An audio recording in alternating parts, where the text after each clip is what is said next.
Bonjour à toutes et à tous. Alors aujourd'hui, on va décortiquer ensemble l'un des chapitres les plus classants, mais aussi les plus géniaux de la littérature française. On plonge dans le chapitre 42 du Dernier jour d'un condamné de Victor Hugo. Préparez-vous, c'est une véritable dissection de l'angoisse qui nous attend. Et d'emblée, Hugo nous attrape avec cette phrase. Il ne nous dit pas seulement que c'est horrible, non, il nous dit que la peur est physique, qu'elle est viscérale. On sent déjà que ce qui va suivre n'est pas un simple récit, mais une véritable expérience sensorielle de la terreur. Voilà le programme.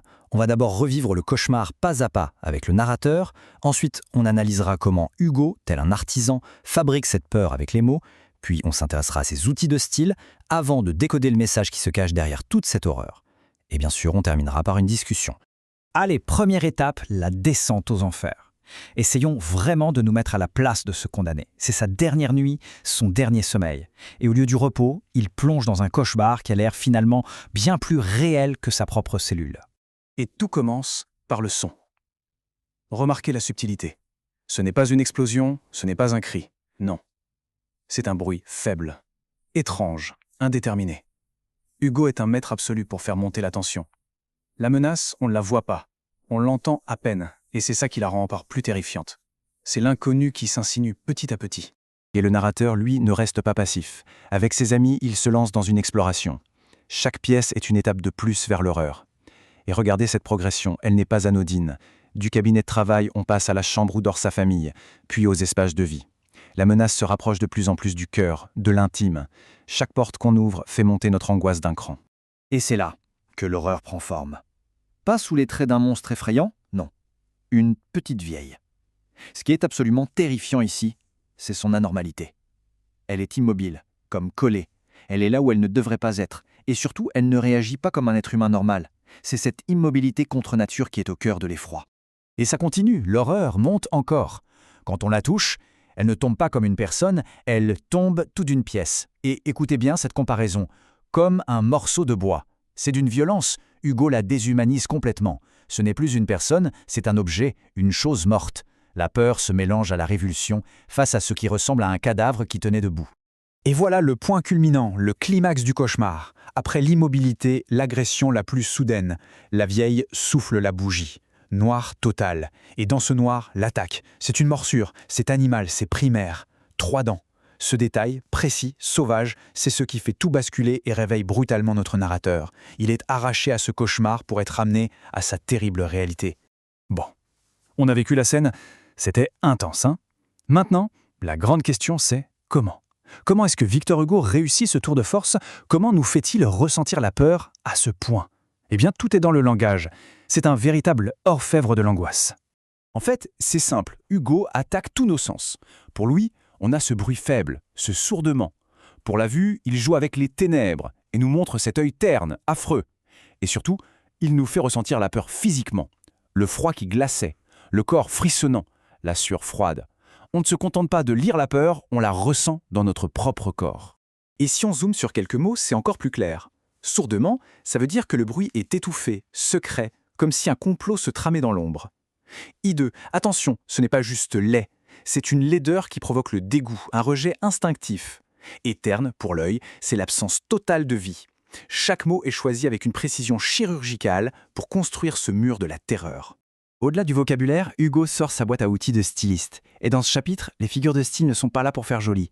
Elles sont là pour tordre la réalité, pour la rendre encore plus horrible, plus grotesque. Le premier outil, et sans doute le plus frappant, c'est la comparaison. Un outil qui a l'air simple, mais qui est d'une efficacité redoutable.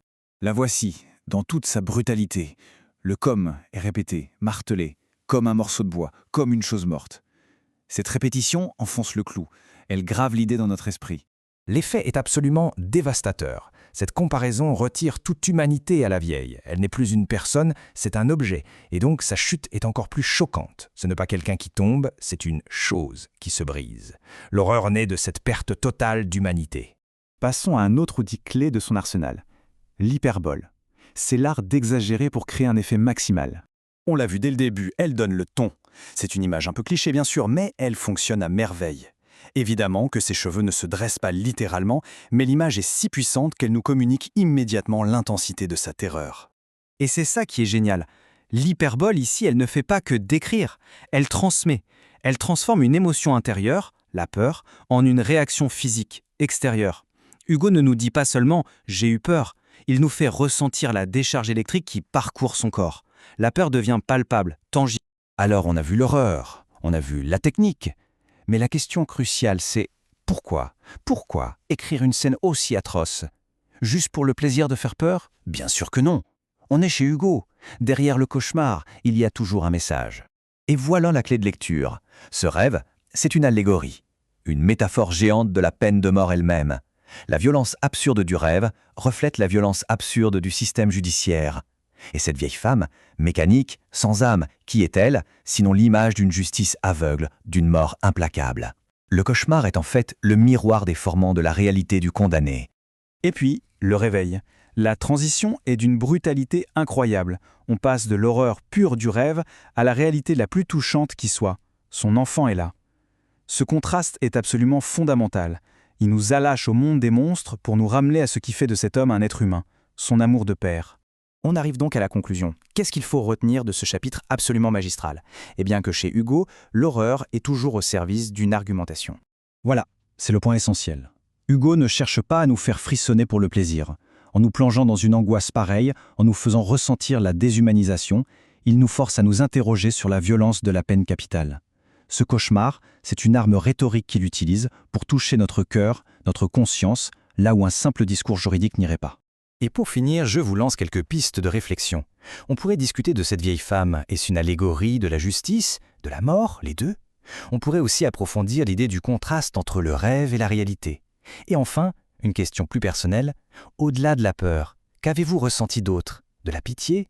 De la colère peut-être? C'est toute la force de Victor Hugo. Merci beaucoup pour votre attention.